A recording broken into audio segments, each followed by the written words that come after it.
Pocahontas.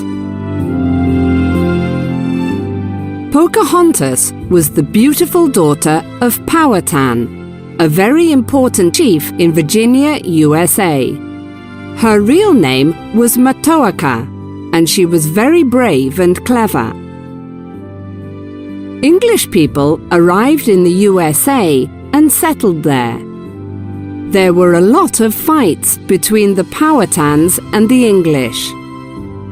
Pocahontas tried hard to promote peace between her people and the English colonists. One winter, the English didn't have any food, so she asked her father to give them food. But soon, the Powhatans and the English started fighting again.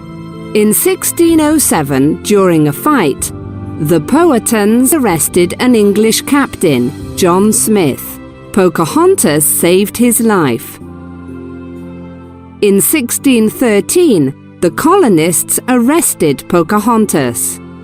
She stayed in prison for a year. In April 1614, she married colonist John Rolfe. This helped end the war between the Powhatans and the English colonists.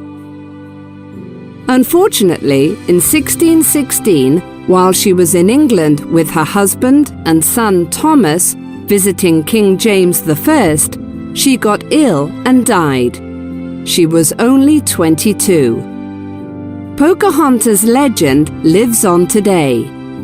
She was the main character of the Disney film Pocahontas.